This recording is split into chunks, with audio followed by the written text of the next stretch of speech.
नमस्कार साथियों, मैं जोगिंदर सिंह स्वागत करता हूं आप सभी का आपके अपने YouTube चैनल एसएससी मेकर में।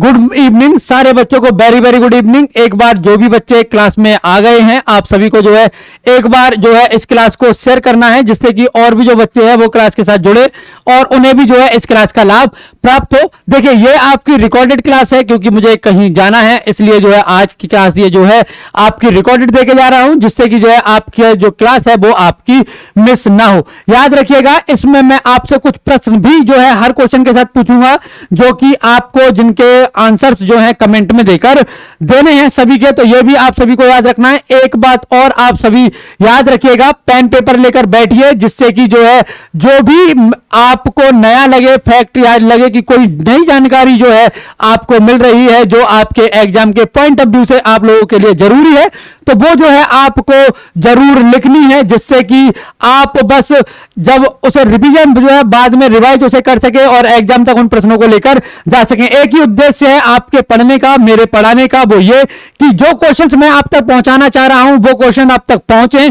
आप उन्हें लिखें, आप उनका रिवीजन टाइम टू टाइम करते रहें और जो है अपने एग्जाम तक उन प्रश्नों को लेकर जा सके। तो आज की क्लास को जो है हम शुरू कर रहे हैं। याद रखिएगा, शाम को 5 बजे जो आपकी क्लास होती है, यह क्लास होती है आपकी एमटीएस के प्रीवियस ईयर की। इसमें जो है आप क्या करते हैं, याद रखिएगा, इसमें आप उन महत्वपूर्ण प्रश्नों को कर रहे हैं जो 10 महीने पहले आपके एसएससी एमटीएस में पूछे गए थे। जैसे ये जो आपका सेट है, ये एक पूरी एक शिफ्ट का सेट है, जिसमें जो है क्वेश्चंस या कहें जो आपका 10 महीने पहले जो एमटीएस का एग्जाम हुआ था 2021 अक्टूबर में, उसका ये सेट है। तो इसमें सारे क्वेश्चंस आपके पूछे गए हैं।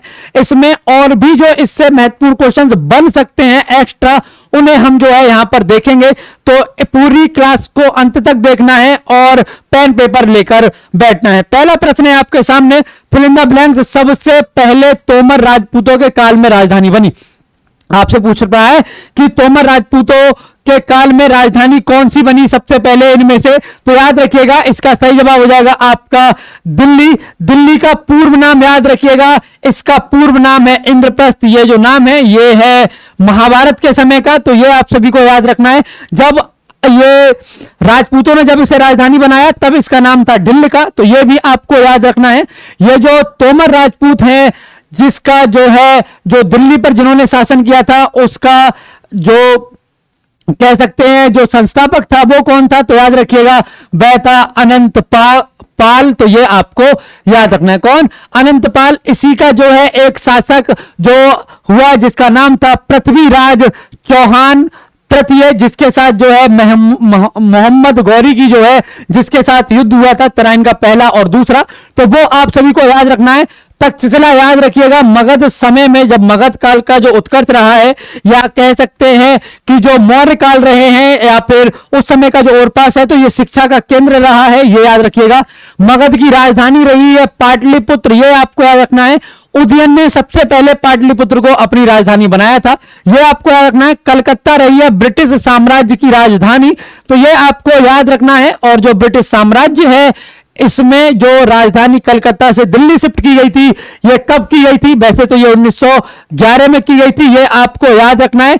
किसके समय में की गई थी, इस प्रश्न का जवाब आपको कमेंट में लिखकर बताना है। याद रखिएगा, हर प्रश्न के साथ मैं आपसे कुछ क्वेश्चंस पूछूंगा, जिनके जवाब जो है आपको कमेंट में लिखकर बताने चाहिए। हालांकि आप लाइव नहीं है, लेकिन इसका मतलब यह नहीं है कि आप जो है शांति से या मतलब आलस में जो है आप क्लास करेंगे। क्लास को आपको पूरी तल्लीनता से करना है, क्योंकि यहां क्वेश्चन मैं आपसे पूछता रहूंगा और आपको उनके जवाब कमेंट में लिखकर देते रहने हैं, क्योंकि उन कमेंट को जो है मैं बाद में प्रॉपर पढ़ूंगा देखने के लिए कि कितने बच्चों ने जवाब जो है सही दिए। अगला क्वेश्चन, रुक्मणी देवी अरुंडेल निम्नलिखित में से किस नृत्य शैली से संबंधित है। ये कुछ नृत्य शैलियां हैं, इनमें से कौन जो है संबंधित है रुक्मणी देवी अरुंडेल किससे, तो ये आप सभी को कमेंट में लिखकर मतलब नहीं बताना है। फिलहाल तो 10 सेकंड का आपके पास टाइम है, आप सोच लीजिए आपने क्या जो है इसका जवाब देंगे जब आप ये क्वेश्चन आपके सामने आएगा। और अभी जो मैं प्रश्न बता रहा जो आंसर बताऊंगा उससे आप उसे टैली कर लीजिएगा। तो याद रखिएगा, इसका जो सही जवाब हो जाएगा ये जो रुक्मिणी देवी हैं ये किस से जो है संबंधित हैं? तो याद रखिएगा ये भरतनाट्यम से संबंधित है। किससे संबंधित है? तो याद रखिएगा भरतनाट्यम से जो है ये संबंधित हैं, तो ये भी आपको याद रखना है। कुछ नाम है जैसे कथकली से कौन कौन से संबंधित है, तो वो आपको याद रखने हैं। जैसे एक हो जाएंगी रागिनी देवी। कौन सी? रागिनी देवी, ये जो कथकली से संबंधित हैं, तो ये आपको याद रखना है। इसी के साथ याद रखिएगा एक नाम शांताराव। कौन सा? शांताराव एक नाम आपको जरूर याद रखना है। एक अगर बात करें कथक की, तो कथक में जो दो नाम आप सभी को याद रखने हैं उनमें से एक हो जाएंगे बिरजू महाराज। कौन हो जाएंगे? एक हो जाएंगे बिरजू महाराज। तो ये आप सभी को याद रखने हैं, ठीक है। और एक और जो आपको याद रखने हैं इसमें एक हो जाएंगी सितारा देवी। क्या हो जाएंगी? सितारा देवी। तो ये भी आपको याद रखना है। अगर कुचिपुड़ी की बात करूं, कुचिपुड़ी में कौन से हैं, तो याद रखिएगा एक हो जाएंगी अरुणिमा। क्या हो जाएंगी? अरुणिमा कुमार, ये आपको याद रखना है। और एक हो जाएंगी यामिनी कृष्णमूर्ति। कौन हो जाएंगी?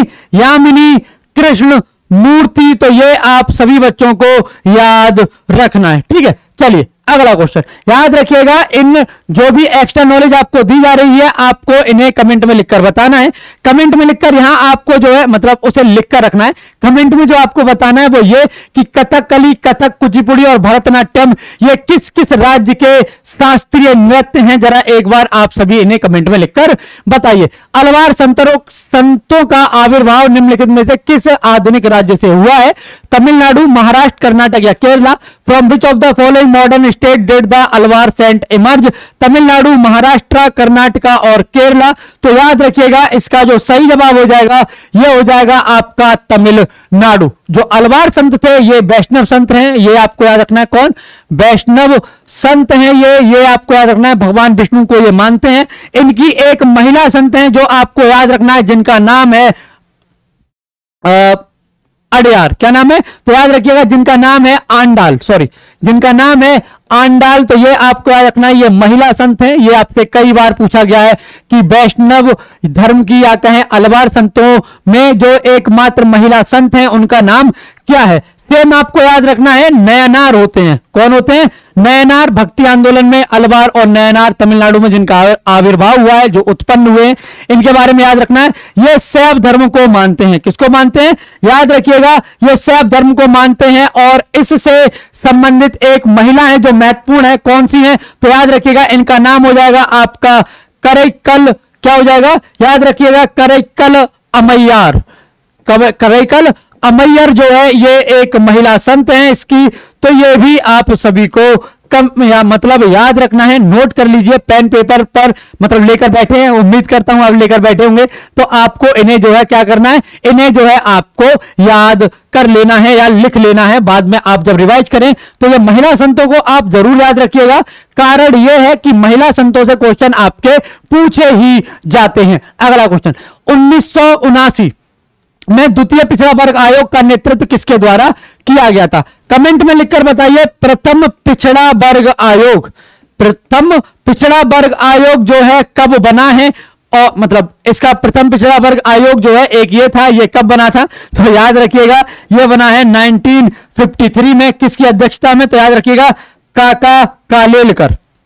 इनका काका कालेलकर की अध्यक्षता में जो है ये एक प्रथम पिछड़ा वर्ग आयोग बना है। तो ये आपका रखना है ये SC ST के लिए भी जो है आयोग था। तो ये भी आपको याद रखना है। बात कर रहे हैं हम द्वितीय की, तो ये इसकी जो नेतृत्व है, इसकी जो अध्यक्षता है ये की गई है BP मंडल के द्वारा। तो ये आप सभी को याद रखना है। कमेंट में जो है आपको लिखकर बताना है जयप्रकाश नारायण ने किसमें अपनी महत्वपूर्ण भूमिका निभाई है, आप सभी को कमेंट में लिखकर बताना है। याद रखिएगा इनकी एक रचना है जो आपको याद रखनी है जिसका नाम है पुनर्संगठन, मतलब कह सकते हैं पुनर्रचना। क्या हो जाएगा? याद रखिएगा पुनर्रचना एक सुझाव जो है ये इनकी क्या है? ये इनकी एक रचना है। पुनर्रचना एक सुझाव, ये इनकी पुस्तक है। तो ये आपको याद रखना है। याद रखिएगा डॉक्टर भीमराव अंबेडकर की एक बुक, एक नहीं दो बुक हैं जो आपको याद रखनी है, जिसमें से एक है द प्रॉब्लम ऑफ मनी। क्या है? The problem of money. याद रखिएगा, ये इनकी क्या है, ये इनकी एक बुक है। साथ में आपको याद रखना है, इन्होंने एक बुक लिखी थी पाकिस्तान को लेकर, जिसका नाम है थॉट ऑन पाकिस्तान। क्या है? Thoughts on Pakistan. तो ये भी आपको याद रखना है। क्या करना है? ये भी आपको जो है जरूर याद रखना है। ठीक, अगला क्वेश्चन है आपका ये, उपनिवेशी भारत में कोलकाता में एशियाटिक सोसाइटी की स्थापना किसने की थी? ए Hume, William Jones, Raja Ravi Varma और केशव चंद्र सेन। कमेंट में लिखकर बताना है आप सभी को कि जो राजा रवि वर्मा हैं ये कौन थे, कहां से थे और क्यों जो है ये प्रसिद्ध है, ये आपको कमेंट में लिखकर बताना है। ए ह्यूम के बारे में याद रखिएगा, जो ए ह्यूम है इन्होंने 1885 में, कब? 1885 में कांग्रेस की स्थापना की थी। यह आपको याद रखना है। याद रखिएगा, कांग्रेस के पहले सचिव भी जो है ए ह्यूम ही बने थे। तो यह भी आपको याद रखना है। ठीक, याद रखिएगा, एशियाटिक सोसाइटी के बारे में बात कर रहे थे, तो इसे जो है बनाया किसने? तो याद रखिएगा, विलियम जोन्स द्वारा जो है इसे गठित किया गया है। कब किया गया है? तो याद रखिएगा 1764 में। कब? 1764 में इसकी स्थापना जो है विलियम जोन्स के द्वारा की गई है। केशव चंद्र सेन ने एक समाज की स्थापना की थी। क्या नाम है उसका? कमेंट में लिखकर बताइए। एक मतलब दो हैं, जिनमें एक है भारतीय ब्रह्म समाज। क्या है? भारतीय ब्रह्म समाज। तो ये आपको याद रखना है। ये भी जो है आपका क्या हो जाएगा? ये इनका है। इसके अलावा एक और है, वो आपको कमेंट में लिखकर बताना है। ठीक, चलिए अगला क्वेश्चन है आपका ये, द्वितीय विश्व युद्ध के दौरान कोहिमा और इंफाल की लड़ाई किस वर्ष में लड़ी गई थी? ये आपको बताना है। द्वितीय विश्व युद्ध के समय कोहिमा और इंफाल की लड़ाई जो है ये कब लड़ी गई थी? एक तरफ मतलब थे दोनों तरफ भारतीय ही, एक तरफ थे इंडियन नेशनल आर्मी जो INA है जिसका नेतृत्व कर रहे थे सुभाष चंद्र बोस, और एक तरफ थी ब्रिटिश आर्मी जिसमें जो है भारतीय लड़ रहे थे ब्रिटिश आर्मी की ओर से। इन दोनों के बीच जो है ये लड़ाई हुई है। कहां, कब? तो याद रखिएगा 1944 में। कब? 1944 में ये लड़ाई हुई है। याद रखिएगा, ब्रिटिश जो सेना है, जो ब्रिटिश एम्पायर है, उसकी ओर से लड़ी जाने वाली महत्वपूर्ण लड़ाई, और कह सकते हैं बहुत मुश्किल लड़ाई जो है, ये दो लड़ाइयां रही हैं। तो ये आप सभी को याद रखना है। ठीक, बहुत बढ़िया। चलिए कमेंट में लिखकर बताइए, दिल्ली चलो नारा किसका है? तुम मुझे खून दो मैं तुम्हें आजादी दूंगा, यह नारा किसका है? आपको कमेंट में लिखकर बताना है। जो सुभाष चंद्र बोस थे। कौन? जो सुभाष चंद्र बोस थे, इन्होंने 1938 और 39 में किस अधिवेशन की अध्यक्षता इनके द्वारा की गई थी? याद रखिएगा, 1939 में ही इन्होंने फॉरवर्ड ब्लॉक की भी स्थापना की है। किसकी?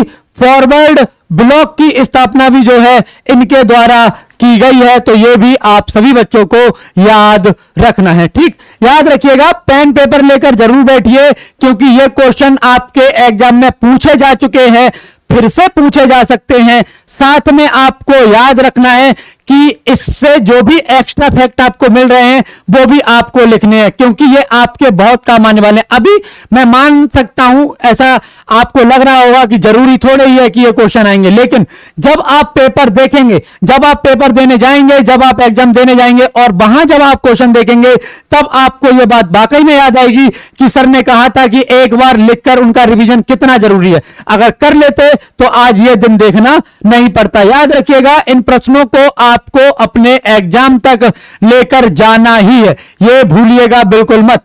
निम्नलिखित में से किसने जलियांवाला बाग हत्याकांड के लिए जिम्मेदार ब्रिटिश अधिकारी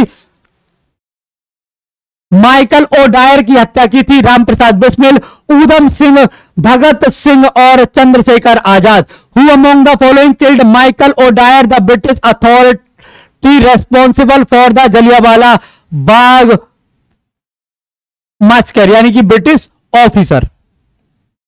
बताओ जरा इसका सही जवाब जो है क्या हो जाएगा? क्या करना है आपको? इसका सही जवाब मतलब ये तो मैं ही दूंगा, फिलहाल आपको जो बताना है वो ये नहीं बताना है, आपको ये बताना है कि जो जलियांवाला बाग हत्याकांड है, जो जलियांवाला बाग हत्याकांड है, ये कब हुआ है, क्यों हुआ है और किसकी गिरफ्तारी के चलते जो है इनकी इसी मतलब जहां पर ये जलियांवाला बाग में जहां उत्सव मना रहे थे उसी के बराबर में एक जनसभा हो रही थी। किसकी गिरफ्तारी को लेकर, ये भी आपको कमेंट में लिखकर बताना है। इसका सही जवाब क्या हो जाएगा, तो ये आपको याद रखना है। इसका सही जवाब हो जाएगा ऊधम सिंह। क्या हो जाएगा, ऊधम सिंह। कब जो है इन्होंने इसकी हत्या की थी, तो 1940 में।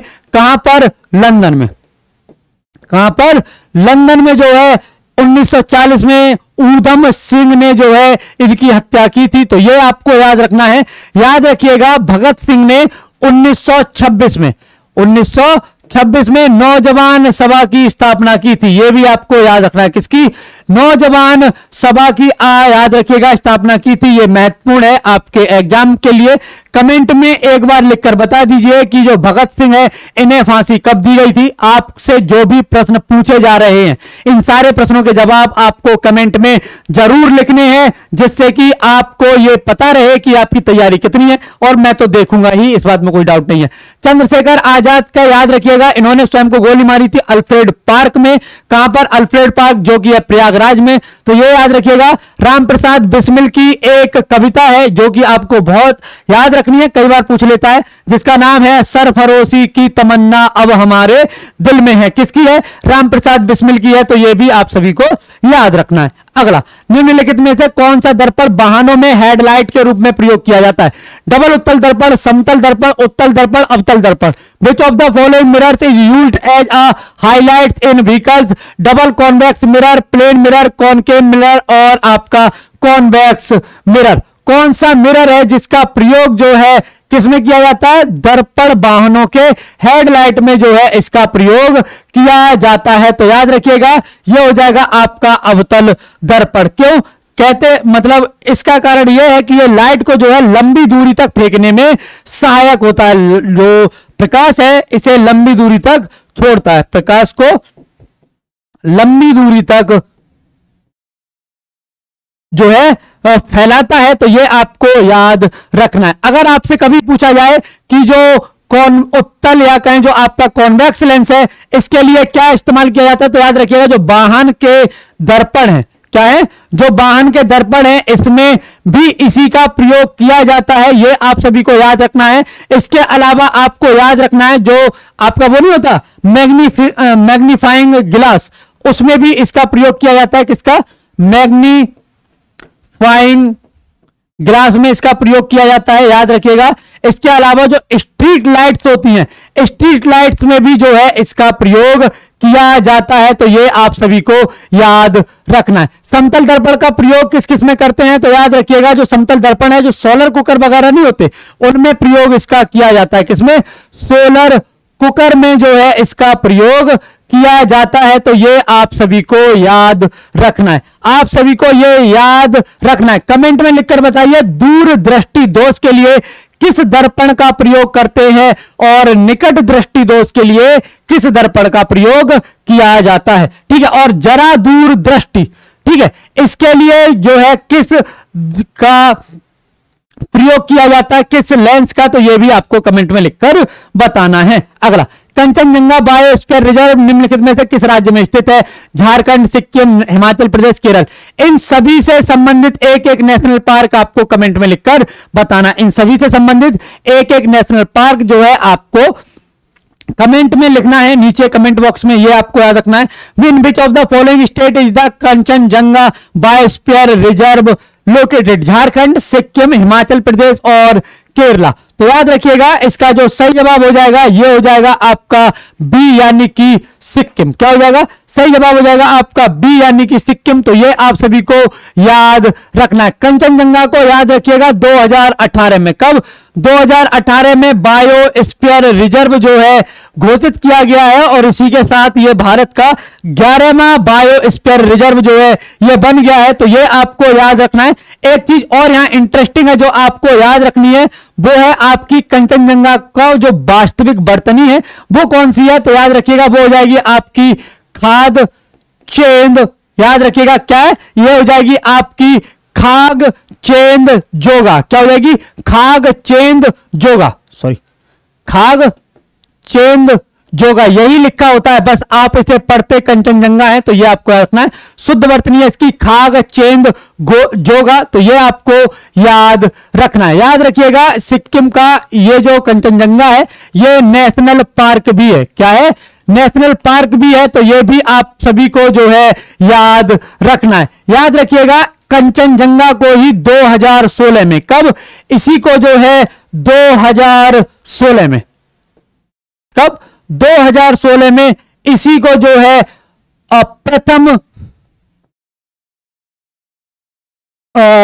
प्रथम मिश्रित विरासत, हाँ प्रथम मिश्रित विरासत स्थल जो है घोषित किया गया है। प्रथम मिश्रित विरासत स्थल जो है घोषित किया गया है, पहला है, याद रखिएगा ये फर्स्ट है, ये भी आपको याद रखना है। केरल के नेशनल पार्क, हिमाचल प्रदेश और झारखंड के नेशनल पार्क आप सभी को कमेंट में लिखकर बताने हैं। ठीक, चलिए अगला क्वेश्चन देखते हैं।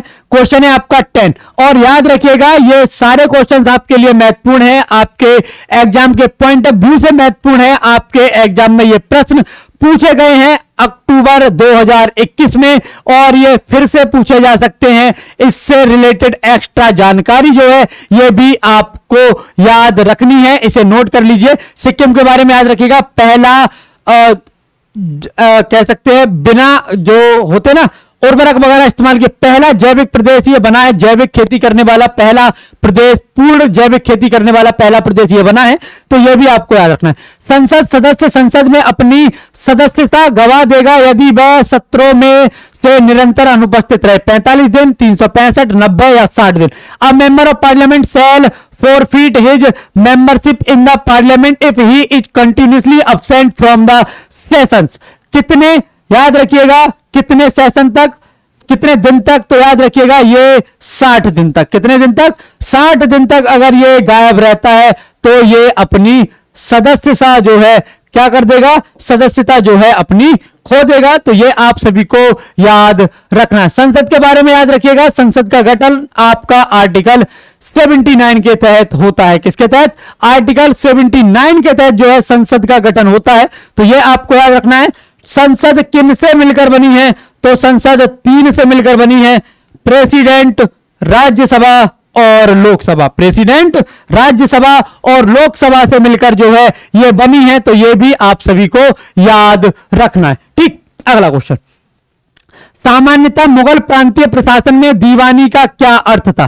सामान्यतः मुगल प्रशासन में दीवानी का क्या अर्थ था, यह आपको बताना है। कानून और व्यवस्था का प्रशासन और आधिकारिक न्याय, आपराधिक न्याय शास्त्र और जेलों का प्रशासन, राजस्व प्रशासन, आपराधिक न्याय प्रणाली। In general what was the meaning of Deewani in the Mughal provincial administration, administration of law and order and criminal justice, criminal juris produce and administration of prisons, revenue administration और क्रिमिनल जस्टिस सिस्टम। 10 सेकंड है आपके लिए इसके लिए कि आप जो है बता सके कि इसका अर्थ क्या है। मतलब आप खुद से जवाब दीजिए, बाद में जो है आप इसे वेरीफाई कर लीजिए इसका सही जवाब क्या हो जाएगा। तो याद रखिएगा इसका जो सही जवाब है यह हो जाएगा आपका सी, राजस्व प्रशासन। क्या हो जाएगा? याद रखिएगा इसका सही जवाब हो जाएगा आपका सी, यानी कि राजस्व प्रशासन। और एक बात और याद रखिएगा, जैसे कुछ प्रशासन में जो शब्द हैं ये प्रचलित थे मुगल प्रशासन में,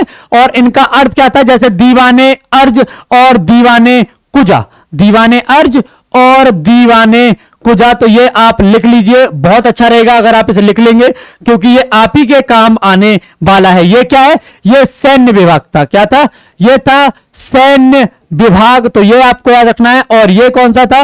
तो याद रखिएगा ये था आपका दीवाने कुजा, ये था आपका न्याय विभाग। कौन सा?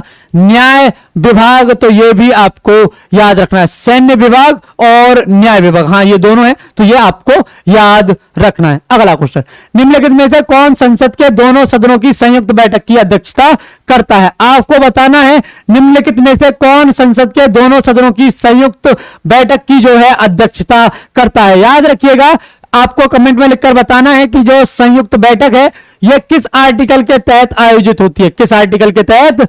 जो आपकी संयुक्त बैठक है, संयुक्त बैठक का मतलब है राज्यसभा और लोकसभा दोनों को कंबाइंड करके जो है एक बार बिठाया जाएगा, वहां प्रस्ताव लाया जाएगा। जैसे कोई प्रस्ताव है, कोई विधेयक है जिस पर दोनों जो आपके दोनों सदन है इनमें बात नहीं बन रही, तो दोनों को एक साथ लाया जाएगा और फिर जो है उसे प्रस्तुत किया जाएगा। अधिकतर तौर पर जो है राज्यसभा लोकसभा की ही जो है इसमें जीत होती है, तो ये भी आपको याद रखना है। साथ में आपको याद रखना है, हमेशा की बात नहीं कर रहा हूं मैं, अधिकतर की बात कर रहा हूं, ठीक है। दूसरी बात ये, संविधान संशोधन, धन विधेयक जैसे जो प्रस्ताव है इनके लिए संयुक्त बैठक का कोई प्रावधान नहीं है, तो ये आपको याद रखना है। याद रखिएगा इसका सही जवाब हो जाएगा लोकसभा के अध्यक्ष। अगर लोकसभा के अध्यक्ष उपस्थित नहीं है तो हो जाएंगे लोकसभा के उपाध्यक्ष। अगर वो भी नहीं है तो राज्यसभा के उपसभापति, सभापति नहीं उपसभापति, तो ये आपको याद रखना है। और वो भी अगर जो है उपस्थित नहीं है तब जो है लोकसभा आपस में से ही किसी एक व्यक्ति को चुनेगी अध्यक्षता करने के लिए, और प्रेसिडेंट जो है इस बात की अनुमति देंगे कि हाँ ये व्यक्ति जो है इसकी अध्यक्षता कर सकते हैं, और उसके बाद जो है वह व्यक्ति इसकी अध्यक्षता करेगा। ये आपको याद रखना है। राज्यसभा का सभापति कौन होता है? ये पदेन सभापति होते हैं। कौन? तो याद रखिएगा वाइस प्रेसिडेंट। कौन?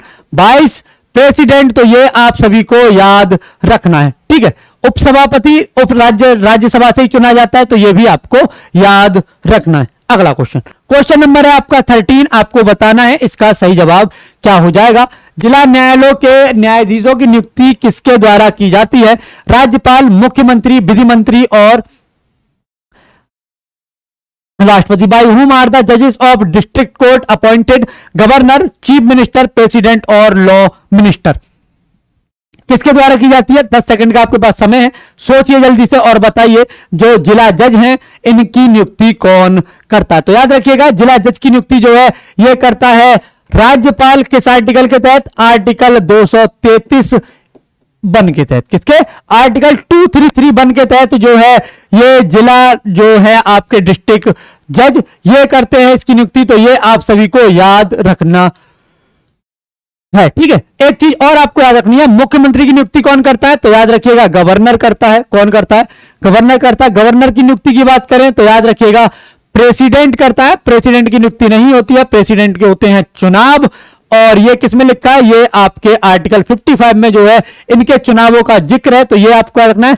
प्रेसिडेंट पीएम की नियुक्ति करते हैं, ये आप सभी को याद रखना है, ठीक। विधि मंत्री जो भी मंत्री होते हैं इनकी नियुक्ति भी अगर राज्य के मंत्री हैं तो राज्यपाल करेगा, और अगर केंद्र के मंत्री हैं तो राष्ट्रपति प्रधानमंत्री की सलाह पर जो है इन मंत्रियों की नियुक्ति करेगा आर्टिकल 75 के तहत, तो ये भी आप सभी को याद रखना है, ठीक है। चलिए अगले क्वेश्चन की ओर चलते हैं। अगला क्वेश्चन हो जाएगा आपका, हाँ एक बात और रह गई, जैसे इसका तो गवर्नर करते हैं ये बात सही है, पर अगर हाई कोर्ट के जजेस की बात हो तो कौन करेगा? तो याद रखिएगा ये करेंगे प्रेसिडेंट, ठीक है। और अगर सुप्रीम कोर्ट के जजेस की बात हो तो इन्हें कौन नियुक्त करेगा? इन्हें करेंगे प्रेसिडेंट, तो ये आपको याद रखना है। और अगर बात करें सीजेआई को मतलब चीफ जस्टिस ऑफ इंडिया, इनकी नियुक्ति कौन करेगा? तो याद रखिएगा इनकी नियुक्ति भी जो है प्रेसिडेंट ही करने वाले हैं, तो ये भी आप सभी को याद रखना है, ठीक है। चलिए अगला क्वेश्चन। अगला क्वेश्चन आपके लिए बहुत महत्वपूर्ण है, जरा ध्यान से सुनिए। देखिए याद रखिएगा अगर आप अब तक जो है क्लास में हैं तो जो बच्चे पहली बार आए आप सभी को इस क्लास को जो है शेयर करना है, आपको इसे लाइक करना है, चैनल को जो है सब्सक्राइब कर लीजिए, साथ में बेल आइकन का बटन आपको दबाना है। याद रखिएगा आप सभी के लिए एसएससी मेकर परिवार जो है आप सभी के लिए एक बैच लेकर आया है जिसका नाम है उत्तर प्रदेश पुलिस कांस्टेबल का स्पेशल बैच। किसके लिए? पुलिस कांस्टेबल के लिए यह बैच है। याद रखिएगा यह आपको मैथ, रीजनिंग, हिंदी और जीएस जो है आपको यहां पर कराई जाएगी। याद रखिएगा जो भी कोर्स है आपका एकदम बेसिक से कराया जाएगा। डेली लाइव क्लासेस यहां आपको प्रोवाइड कराई जाएंगी, डाउट सेशन यहां आपको दिए जाएंगे, बेस्ट कंटेंट और पीडीएफ नोट्स यहां आपको प्रोवाइड कराया जाएगा। जो भी आपकी क्लासेस है एकदम जीरो लेवल से जो है यहां पर आप लोगों को कराई जाएंगी। ये मानकर चला जाएगा कि आपको कुछ नहीं आता है, पहले आपका आधार, आपका बेस बनाया जाएगा, फिर जो है उससे अपग्रेड लेवल पर जो है आपको लेकर जाया जाएगा। 799 ये जो है इसकी कीमत है, पर आपको ये पे नहीं करना है। आपको कितना पे करना है? आपको सिर्फ 399 ही पे करना है। कितना? 399। क्यों? क्योंकि अभी ऑफर में है ये, तो 399 आपको इसे पे करना है। ये वो नंबर है जिस पर फोन करके आप अपनी सारी समस्याओं का समाधान पा सकते हैं। अगर आपको कोई डाउट है तो आप जो है इस नंबर पर फोन करके अपने डाउट क्लियर कर सकते हैं। ठीक है, चलिए अगले क्वेश्चन की ओर चलते हैं। विश्व के कुल भौगोलिक क्षेत्र का कितना प्रतिशत भारत में है? निकटतम पूर्ण संख्या में पूर्णांकित है, मतलब पॉइंट में कुछ होगा, पर निकटतम कितना है ये आप सभी को कमेंट में लिखकर बताना है। मतलब ये तो मैं ही बता दूंगा, पर आपको जो कमेंट में लिखकर बताना है वो ये कि क्षेत्रफल की दृष्टि से, क्षेत्रफल की दृष्टि से आपको जो महाद्वीप हैं इनका क्रम लिखकर बताना है। क्षेत्रफल की दृष्टि से महाद्वीपों का क्रम आप सभी को कमेंट में लिखकर बताना है। भारत के हिस्से में कितने प्रतिशत पड़ता है? तो याद रखिएगा 2% पड़ता है। बेसिकली 2.2 के समथिंग में कुछ है, पर पूर्णांक में पूछा है, नजदीक में पूछा है, तो यह 2% हो जाता है। तो यह आपको रखना है। भारत क्षेत्रफल की दृष्टि में 7वें नंबर पर आता है। कौन से? 7वें पे। पहले पे कौन आता है? तो याद रखिएगा पहले पे आता है रसिया। दूसरे पे कौन आता है? दूसरे पे आता है कनाडा, तो यह आपको याद रखना है। फिर आता है चाइना, तो यह आपको याद रखना है। फिर आता है आपका यूएसए, इसके बाद आता है ब्राजील, तो यह आपको याद रखना है। फिर आता है ऑस्ट्रेलिया, ठीक है, और इसके बाद आता है इंडिया, यह है 7वें नंबर पर। कौन? इंडिया कितने नंबर पर है? यह है 7वें नंबर पर। एशिया में इंडिया दूसरे नंबर पे, पूरे विश्व में दूसरे नंबर पे है पॉपुलेशन पर। चाइना है पहले नंबर पे पॉपुलेशन में, और एशिया में तीसरा जो देश है जो पॉपुलेशन के नंबर में सबसे अधिक है, और वह है इंडोनेशिया। तो यह भी आपको याद रखना है। इंडोनेशिया एक मुस्लिम बहुल देश है, तो यह भी आपको याद रखना है। राज्यों को भाषाई आधार पर कब पुनर्गठित किया गया था? When were the state recognized on linguistic lines? 1948, 66, 56, 51। कब? देखिए याद रखिएगा। देखो सबसे पहले बात करते हैं अच्छा लिंग्विस्टिक में। याद रखिएगा कई समितियां जो हैं बनाई गई थी, जिन पर जो है पूछा गया था कि क्या भाषा के आधार पर राज्य बनाने चाहिए, नहीं बनाने चाहिए। ऐसे में जो है श्रीराम पोर्टालू, जो ऐसा कुछ करके प्रॉपर नाम पोटलू है, श्रीराम पोटलू, ये एक आंध्र प्रदेश के थे। इन्होंने आमरण अनशन किया, जिसके चलते 56 दिनों के बाद इनकी मृत्यु हो गई। कब? 1953 में। जिसके चलते जो है आंध्र प्रदेश को एक भाषा के आधार पर राज्य बनाने के लिए जो है घोषणा कर दी गई जवाहरलाल नेहरू के द्वारा। और इसी के चलते जो है 1953 में एक आयोग बना, फजल अली आयोग। क्या बना? फजल अली आयोग बना। और फजल अली आयोग ने ही, किसने? फजल अली आयोग ने ही जो है 1955 में यह रिपोर्ट दी थी कि हां भाषा के आधार पर, संस्कृति के आधार पर राज्यों का निर्माण करना चाहिए, किया जाना चाहिए, कर सकते हैं। उसी के चलते 1956 में आधिकारिक रूप पर आंध्र प्रदेश पहला वो राज्य है जो बना है भाषा के आधार पर। तो पुनर्गठन भाषा के आधार पर राज्यों का कब हुआ? 1956 में हुआ। कमेंट में एक चीज आप सभी को लिखकर बतानी है, 1 नवंबर को जो है कौन कौन से राज्य अपना स्थापना दिवस बनाते हैं? कौन कौन से राज्य अपना स्थापना दिवस बनाते हैं? यह प्रश्न आप लोगों के लिए महत्वपूर्ण है, और इसके जवाब आपको कमेंट में लिखकर देने हैं। सभी बच्चों को इसके जवाब आपको क्या करने हैं? कमेंट में लिखकर जो है देने हैं। ठीक है, मैं देखूंगा, मैंने कहा है मैं कमेंट में जो है इन प्रश्नों के आंसर चेक करूंगा, किन किन बच्चों ने इन प्रश्नों के जवाब सही दिए हैं। देखो याद रखो, जब तक आप इन्हें लिखेंगे नहीं, जब तक आप इतना इंटरेस्ट नहीं लेंगे कि टीचर जो क्वेश्चन पूछ रहा है उसके जवाब मुझे आने चाहिए, आप अपनी तैयारी में पूरी ईमानदारी नहीं बरत रहे हैं। चाहे बात कड़वी हो सकती है, पर यही सच है। अगर आप क्वेश्चंस में इंटरेस्टेड नहीं ले रहे हैं, टीचर कोई क्वेश्चन पूछ रहा है उनमें इंटरेस्ट नहीं ले रहे हैं, बस आप फोन के आगे बुत बनकर बैठे हैं कि चलो जो है चल रहा है, तो ऐसे तैयारी नहीं होती है। ऐसे तैयारी कभी ना हो पाएगी, कभी तुम इस तरह से एग्जाम पास नहीं कर पाओगे। ये आप सभी को याद रखना है। इसलिए पेन पेपर लेकर बैठो, लिखो, जो नहीं आता है कमेंट में पूछ लो, कोई दिक्कत नहीं है। कमेंट मैं सब कमेंट पढ़ता हूं, जो भी आप क्वेश्चंस हैं। हाँ, कई क्वेश्चंस के जवाब मैं नहीं देता क्लास में, कारण ये कि फालतू के कमेंट्स के जवाब नहीं दे सकता, वो समस्या है। पर अगर आपको कोई डाउट है तो आप कमेंट में लिखकर पूछ सकते हैं, और उनके जवाब मैं अगली क्लास में जरूर इंक्लूड करूंगा, इसमें कोई डाउट नहीं है। भारत सरकार ने मौजूदा सामान्य बिक्री कर को बदलने के लिए भारतीय कराधान प्रणाली में अप्रत्यक्ष कर के रूप में मूल्य वर्धित कर की शुरुआत किस वर्ष की थी? 2005, 11, 13 और 7। Indian taxation to replace the existing general sales tax in which year value added tax यानी कि VAT was introduced as an indirect tax in the system 2005, 11, 13 और 7। सही जवाब इसका क्या हो जाएगा ये आपको बताना है। जैसा कि मैंने कहा हर क्वेश्चन पर आपको 10 सेकंड है। बताने का मतलब यह है कि ऐसा नहीं है कि आप ऑल लाइव नहीं है तो आप बता नहीं सकते। आप पेन पेपर लेकर बैठिए, इसका जवाब ये हो जाएगा। उसके बाद मैं जवाब दूंगा, टैली कर लीजिए कि सही है या नहीं, फिर आपको पता चल जाएगा कि आपने जो प्रश्न का जवाब दिया है क्या वो सही है या नहीं। तो याद रखिएगा ये हो जाएगा आपका ए। 2005 से जो है ये लागू है, पर याद रखिएगा मतलब 2005 में जो है इसकी शुरुआत हुई थी, सभी राज्यों में लागू है 2014 से। पर कमाल की बात यह है सिर्फ 2 यूटीज में यह लागू नहीं है, एक है अंडमान और निकोबार और एक है आपका लक्षद्वीप। क्या है? एक है आपका लक्षद्वीप। तो ये आप सभी को याद रखना है। याद रखिएगा इस क्लास को आपको अपने दोस्तों तक भी शेयर करना है जिससे कि वो भी इस क्लास के साथ जुड़ पाए। ठीक है। अच्छा, बैट शब्द से सबसे पहले परिचित भारतीय कब हुए थे? तो याद रखिएगा 19 मतलब भारतीय अर्थव्यवस्था कब परिचित हुई थी? तो 1986 के समथिंग जो है सबसे पहले बैट शब्द को जो है प्रयोग उसका किया गया था। लाया गया है 2005 में, पूरे राज्यों में लागू है आपका राज्य और यूटीज 2014 से। तो ये आपको याद रखना है। निम्नलिखित में से कौन सा जैन त्योहार श्वेतांबर समुदाय द्वारा 8 दिनों तक मनाया जाता है, लेकिन दिगंबर समुदाय जो है इसे 10 दिनों तक जो है मनाता है? ये आपको बताना है कौन सा। ज्ञान पंचमी, कार्तिक पूर्णिमा, नवपथ, ओलिक, पर्युषण त्योहार। अभी कुछ दिन पहले जो है चेलियागिरी करके एक आपने क्वेश्चन पढ़ा होगा, अगर आपने वो क्लास ली होगी तो। चेलियागिरी कहां बनाया जाता है? यह बनाया जाता है सांची में, और सांची है एमपी में। कमेंट में लिखकर बताओ। ये एक स्तूप है जो अशोक ने बनवाया था। ठीक है।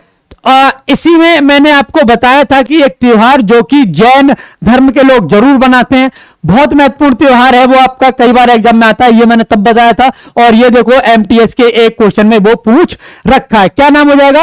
ये हो जाएगा आपका पर्युषण त्योहार। तो ये आपको रखना है हिंदू कैलेंडर के हिसाब से भाद्रपद में। कब? हिंदू कैलेंडर के हिसाब से भाद्रपद में जो है ये त्योहार मनाया जाता है। तो ये भी आप सभी को याद रखना है। कब? भाद्रपद में जो है ये त्योहार मनाया जाता है। अगला क्वेश्चन। अच्छा, कमेंट में लिखकर कुछ प्रश्नों के जवाब दे दो। जब जैन धर्म की बात कर रहे हैं तो कमेंट में लिखकर बताओ जैन धर्म के पहले प्रवर्तक कौन थे, 24 में कौन थे, 23 में कौन थे और दूसरे कौन थे?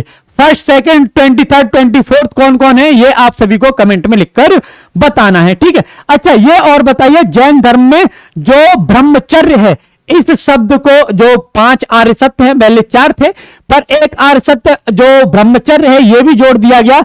किसके द्वारा? ये भी आप सभी को कमेंट बॉक्स में लिखकर बताना है क्योंकि कई बार पूछ रखा है। ठीक। अगला, निम्नलिखित में से लोकसभा की प्रथम महिला अध्यक्ष कौन है? Meera Kumar, Margaret Alva, Sushma Swaraj, Sonia Gandhi. Who among the following is the first women speaker of Lok Sabha? Meera Kumar, Margaret Alva, Sushma Swaraj और सोनिया गांधी। तो ये आपको बताना है, मतलब खुद से ही बताइए, फिर थोड़ी देर में मैं आंसर बता दूंगा। 10 सेकंड, जैसा कि मैंने कहा हर प्रश्न पर आपको समय दिया गया है। तो याद रखिएगा इसका जो सही जवाब है क्या हो जाएगा? यह हो जाएगा मीरा कुमार। कब बनी है? तो याद रखिएगा 2009 से 2014 तक ये रही थी। फिर दूसरी महिला सुमित्रा महाजन 2014 से 2019 तक रही है। तो ये आपको याद रखना है। याद रखिएगा सुषमा स्वराज जो है इससे पहले के कार्यकाल में जो है क्या रही थी? विदेश मंत्री रही थी। एक बात और याद रखिएगा, इनका अब जो है निधन हो चुका है। तो ये आपको याद रखना है। ये सोनिया गांधी जो है ये कांग्रेस पार्टी से संबंधित हैं, उनकी अध्यक्ष हैं। तो ये आपको याद रखना है। ठीक। एक चीज और आपको याद रखनी है, लोकसभा का गठन किस आर्टिकल के तहत होता है? तो आर्टिकल 81 के तहत होता है। इसके पहले अध्यक्ष कौन थे? तो याद रखिएगा ये थे जीवी मावलंकर, गणेश वासुदेव मावलंकर। तो ये आपको याद रखना है। बस कमेंट में ये लिखकर बताइए कि इसके पहले उपाध्यक्ष कौन थे? AM, फिर आगे क्या है, इतना भी लिख दोगे तो चलेगा। कौन थे? फटाफट से कमेंट में लिखकर बताना है। अगला, वह न्यूनतम राशि क्या है जिसे real time gross settlement RTGS इसकी फुल फॉर्म आपसे पूछी गई है? तो याद रखिएगा ये आपको याद रखनी है। RTGS की फुल फॉर्म जो है आपको याद रखनी है, आपसे पूछी गई है। What is the minimum amount that can be paid through real time gross settlement can be sent. Minimum amount कितना है जो कि आप आरटीजीएस से भेज सकते हैं? याद रखिएगा, आरटीजीएस जो है ये ऑनलाइन और ऑफलाइन दोनों मोड में है, वित्तीय लेन देन से संबंधित है, तो यह भी आपको याद रखना है। किससे? वित्तीय लेन देन से जो है यह संबंधित है। मिनिमम ट्रांजैक्शन आप इससे कितना कर सकते हैं? तो याद रखिएगा 2 लाख। मिनिमम कितना? मिनिमम 2 लाख का ट्रांजैक्शन जो है आप इससे कर सकते हैं, तो यह आपको याद रखना है। अगला क्वेश्चन, भारत के संविधान के अनुच्छेद 80 के अनुसार राज्यसभा के सदस्यों की कुल संख्या इससे अधिक नहीं हो सकती। According to article 80 of the constitution of India, the total number of member of the Rajya Sabha can not exceed 260, 250, 235 और 240। अच्छा, लोकसभा के अधिकतर मेंबर कितने हो सकते हैं? कमेंट में लिखकर बताइए। लोकसभा के अधिकतर मेंबर कितने हो सकते हैं, ये आपको कमेंट में लिखकर बताना है। अगर बात करें राज्यसभा की, तो याद रखिएगा इसका गठन आर्टिकल 80 के तहत हुआ है। किसके? आर्टिकल 80 के तहत इसमें हुआ है। याद रखिएगा, राज्यसभा में हर 2 वर्ष में 1/3 मेंबर क्या होते हैं? 1/3 मेंबर जो है रिटायर हो जाते हैं, तो ये आपको याद रखना है। याद रखिएगा, राज्यसभा में 12 सदस्यों को राष्ट्रपति मनोनीत कर सकता है। किन आधार पर मनोनीत कर सकता है? कमेंट में लिखकर बताइए। एक चीज और याद रखिएगा, इसमें टोटल मेंबर कितने हो सकते हैं?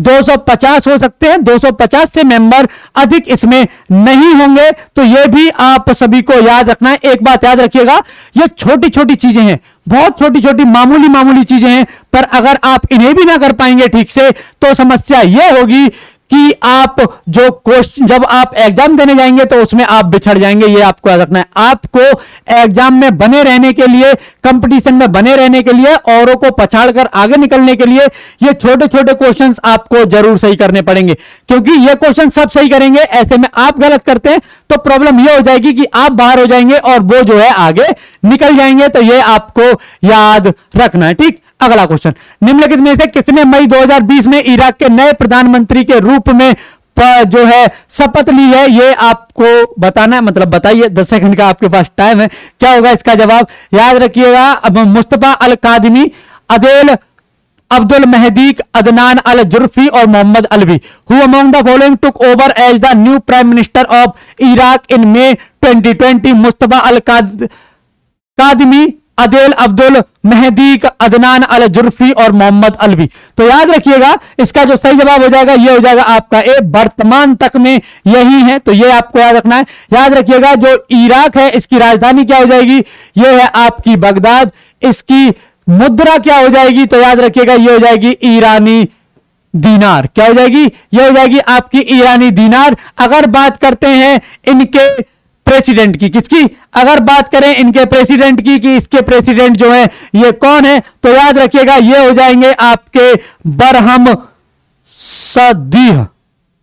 क्या हो जाएंगे? सनीह, बरहम सनीह। याद रखिएगा, बरहम सनीह ये जो है इसके प्रेसिडेंट हो जाएंगे। तो ये आप सभी को याद रखना है, ठीक है। क्या करना है? ये आप सभी को याद रखना है, क्योंकि प्रेसिडेंट भी आपसे कई बार पूछा है। पीएम, प्रेसिडेंट, राजधानी, मुद्रा, ये स्टैटिक टाइप के क्वेश्चंस आपसे पूछते हैं। अगर आप कभी नोटिस करें किसी भी पेपर को, उसमें कम से कम 4 से 5 क्वेश्चन स्टैटिक टाइप के होते हैं, और वो 5 क्वेश्चन थोड़ा भी अगर आप फोकस करेंगे, थोड़ा भी अगर आप ध्यान लगाएंगे, तो उन क्वेश्चन को आसानी से क्रैक करके 5 नंबर आराम से ले सकते हैं, अगर थोड़ा सा फोकस कर ले तो। निम्न में से कौन ग्लूकोज को ग्लाइकोजन भंडार के लिए प्रयुक्त एक जटिल कार्बोहाइड्रेट और अमीनो एसिड को प्रोटीन में परिवर्तित करता है? यकृत, फेफड़े, छोटी आंत, बड़ी आंत। विच of the following converts glucose into glycogen, a complex carbohydrate used for storage and amino acids into protein? liver, lungs, small intestine और large intestine।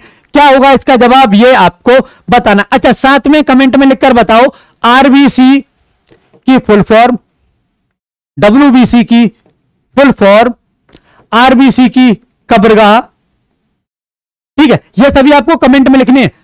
मैं यहां बता सकता हूं, पर मैं चाहता हूं कि आप इनके जवाब कमेंट में लिखें ताकि मैं देखूं, समझ। और हां, अगर नहीं आता तो जो है सर्च वगैरह करके याद करना, लिखना मत। लिखने आपको तभी है जब आपको पता हो कि इस प्रश्न का जवाब, अपनी ईमानदारी से, कोई देख नहीं रहा है, लाइव होता तो मैं देखता, पर यहां अपनी ईमानदारी से अगर इन प्रश्नों के जवाब आते हैं, जिन जिन प्रश्नों के जवाब आते हैं उन प्रश्नों के जवाब लिखने। सर्च करके आप सारे जवाब दे देंगे, मुझे पता है। अगर आपको नहीं आते हैं तो सर्च करके आप उन्हें याद करना, कमेंट में मत लिखना। कमेंट में सिर्फ उन्हीं प्रश्नों के जवाब आपको लिखने हैं जो प्रश्न आपको आते हैं, आपने रिवाइज करके याद किए हैं, ठीक है। आरबीसी का कब्र का कोशिका का पावर प्लांट किसे कहते हैं, यह आपको या बताना है। किसका पावर प्लांट कोशिका का किसे कहते हैं, यह आपको कमेंट में लिखकर बताना है। एक है डीएनए, इसकी फुल फॉर्म क्या है। एक है आरएनए, इसकी फुल फॉर्म क्या है। माइटोकॉन्ड्रिया की खोज अल्टमैन ने 1885 में की थी, तो यह आपको याद रखना है। लाइसोसोम की खोज किसने की है, कमेंट में लिखकर बताओ, ठीक है। इसका सही जवाब हो जाएगा आपका ए, यकृत। कमेंट में लिखकर बताओ मानव शरीर की सबसे बड़ी ग्रंथि कौन सी है। मानव शरीर की सबसे बड़ी क्या ग्रंथि कौन सी है, यह आपको बताना है। कमेंट में लिखकर साइंस से ही संबंधित क्वेश्चन जो बहुत पूछा जाता है वो ये, मास्टर ग्रंथि किसे कहते हैं और मास्टर ऑफ मास्टर ग्रंथि किसे कहते हैं। चलो ये मत लिखो, यही बता देता हूं। मास्टर ग्रंथि जो है ये आपकी पीयूष ग्रंथि या पिट्यूटरी ग्लैंड को कहते हैं, और मास्टर ऑफ मास्टर ग्रंथि हाइपोथैलेमस को कहते हैं। तो ये आपको याद रखना, पर इन प्रश्नों के जवाब आपको जरूर कमेंट में लिखकर बताने। मौर्य वंश का अंतिम शासक कौन था, मौर्य वंश का अंतिम राजा कौन था। तो याद रखिएगा मौर्य वंश का जो प्रारंभ है ये होता है चंद्रगुप्त मौर्य से। कब, 321 ईसा पूर्व में। तो ये आप सभी को याद रखना है। एक चीज और आपको याद रखनी है, और वो ये है कि जो आपके चंद्रगुप्त मौर्य हैं, इन्होंने इसकी स्थापना किसकी सहायता से की। तो याद रखिएगा इन्होंने इसकी स्थापना जो है ये की है चाणक्य की सहायता से। और चाणक्य जो है ये कौन है, याद रखिएगा इन्होंने जो है लिखी है पुस्तक अर्थशास्त्र। याद रखिएगा अर्थशास्त्र को जो है मैकियावेली की प्रिंस से इसकी तुलना की जाती है। भारत का मैकियावेली जो है ये कहा जाता है किसे, तो याद रखिएगा ये कहा जाता है चाणक्य को। कमेंट में आपको लिखकर बताना है कि जो चंद्रगुप्त मौर्य हैं, इन्होंने, इनके समय में कौन सा यूनानी राजदूत था जिसने लिखी है पुस्तक इंडिका। कौन सी इंडिका लिखी है, उसका नाम क्या था, यह कमेंट में लिखकर बताना है। याद रखिएगा चंद्रगुप्त मौर्य का पुत्र था बिंदुसार। बिंदुसार को अमित्रघात कहते थे। इसी के समय में जो है एक यूनानी राजदूत आया था जो था डायमेकस, यह याद रखना है।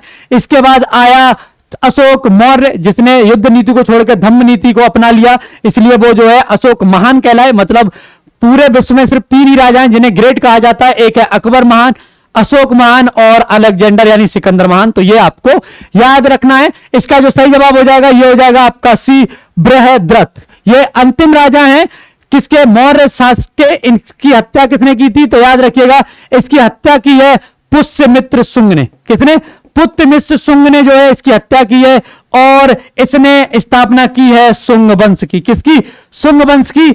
इसका पुत्र है अग्निमित्र जिसकी प्रेम कहानी या जिसका इसकी और मालविका दोनों की प्रेम कहानी को लिखा है कालिदास ने मालविकाग्निमित्रम में। तो यह आपको याद रखना है, ठीक।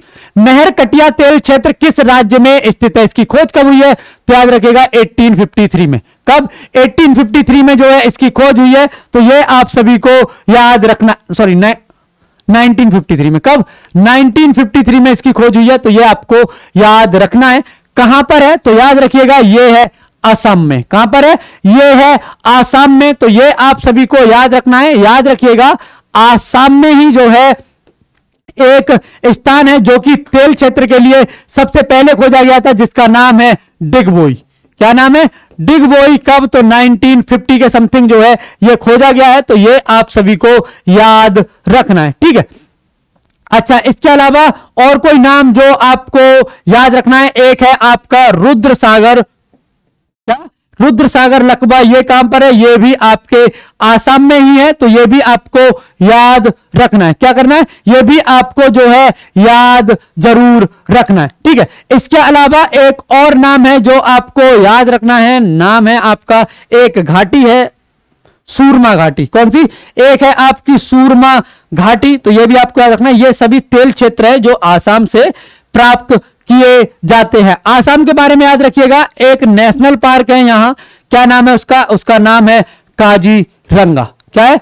काजीरंगा। तो ये भी आपको याद रखना है। इन सभी राज्यों की कैपिटल आपको कमेंट में लिखकर बतानी है। नेशनल पार्क एक बताना है आपको पश्चिम बंगाल का, पश्चिम बंगाल में कौन सा नेशनल पार्क है ये भी आपको कमेंट में लिखकर बताना है। गुजरात में जो एशियाई या एशियाटिक लायन या एशियाई शेर के लिए एक नेशनल पार्क प्रसिद्ध है, क्या नाम है उसका? यह भी आपको कमेंट में लिखकर बताना है। ठीक, अगला, कार्निया के पीछे ऊतक के रंगीन वलय को क्या कहते हैं, जो पुतली के आकार को समायोजित करके आंख में प्रवेश करने वाले प्रकाश की मात्रा को नियंत्रित करता है? क्या है ये? तो याद रखिएगा, ये हो जाएगा आपका आइरिस।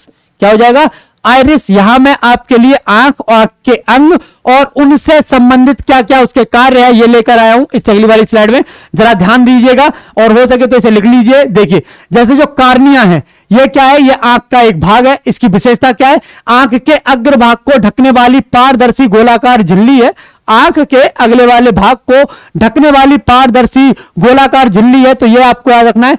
कार्य क्या है? इस झिल्ली के माध्यम से प्रकाश आंख में प्रवेश करता है। अधिकांश अपवर्तन यही होता है, जो भी अपवर्तन वगैरह होता है अधिकांश यही होता है। आंखों के लेंस का क्या विशेषता है और क्या कार्य है? आंख में पारदर्शी होते हैं, उभय लिंगी संरचना इनकी है। तो यह आपको याद रखना है। कार्य रेटिना पर वस्तुओं को केंद्रित करने के लिए आवश्यक बेहतर समायोजन ये प्रदान करते हैं। आंख की पुतली कार्निया और लेंस के बीच गहरा पेशी डायाफ्राम है, यह इसकी विशेषता है। पुतली के आकार को नियंत्रित करता है, यह इसका एक कार्य है। पुतली याद रखिएगा, परितारिका के बीच एक छिद्र जिससे होकर प्रकाश नेत्र में प्रवेश करता है और इसका कार्य आंख में प्रवेश करने वाले प्रकाश की मात्रा को नियंत्रित करता है। आपके आंख में जो प्रकाश जाता है उसे नियंत्रित करता है, यह उसकी मात्रा को नियंत्रित करता है। क्या? पुतली। तो ये आपको याद रखना है। सिलियरी मांसपेशियां ये आंख के लेंस से जुड़े होते हैं। लेंस को स्थिति में रखने और लेंस की वक्रता को संशोधित करने का कार्य जो है ये करते हैं। तो ये आपको याद रखना है। अगर बात करें रेटिना की, तो आंख के प्रकाश संवेदनशील सतह जिस पर छवि बनती है ये रेटिना है और सिग्नल उत्पन्न करते हैं जो ऑप्टिकल तंत्रिकाओं के माध्यम से मस्तिष्क को प्रेषित करते हैं। याद रखिएगा, ये इसका कार्य है किसका? रेटिना का। और नेत्र संबंधी जो तंत्रिकाएं हैं उनकी विशेषताएं और उनके कार्य क्या है?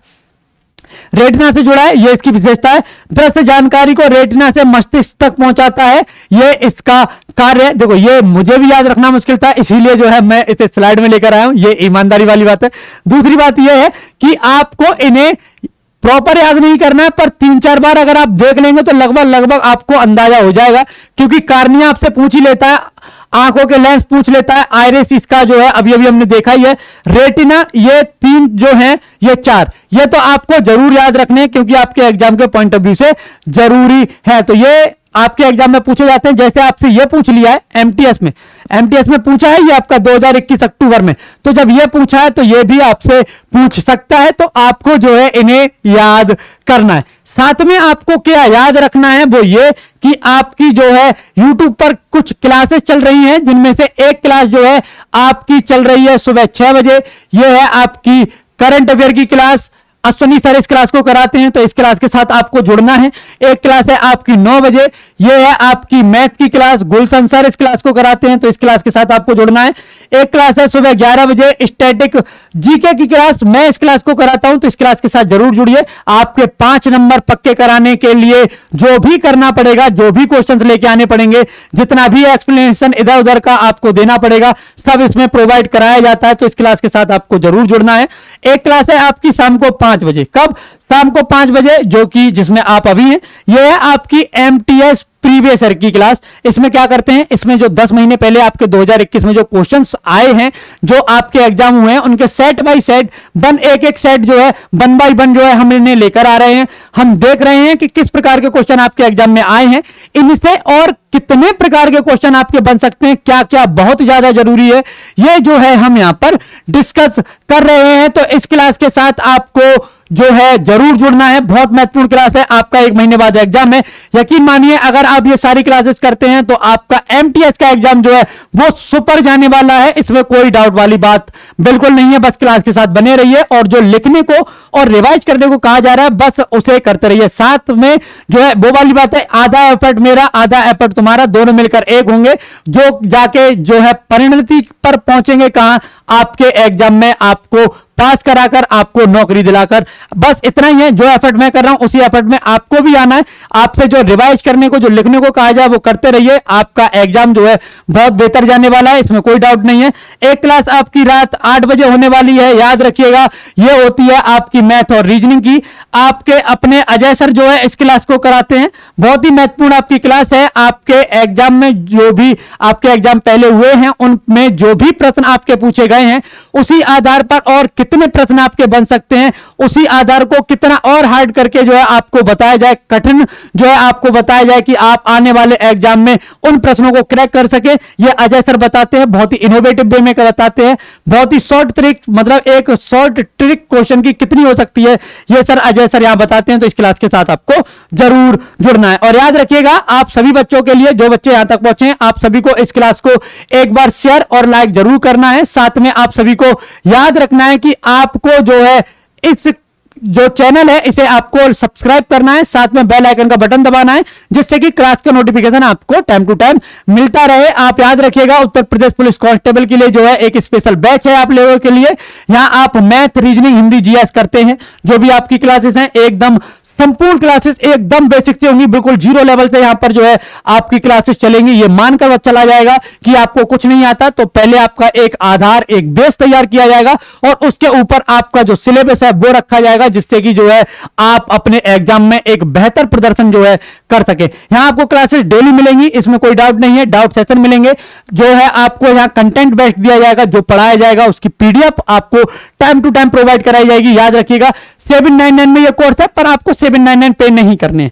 आपको कितना पे करना है? आपको सिर्फ 399 पे करना है। इसमें क्यों 399 करना है? क्योंकि अभी ऑफर है। 399 में आप इसे पे कीजिए। इस जो बैच है, स्पेशल बैच यूपी कांस्टेबल के लिए, इसका आप लाभ उठा सकते हैं। ये वो नंबर है जिस पर फोन करके आप अपनी सारी समस्याओं का समाधान पा सकते हैं। याद रखिएगा, मैथ और रीजनिंग के लिए रोज रात 8 बजे आपकी क्लास होती है, एकदम बेसिक से।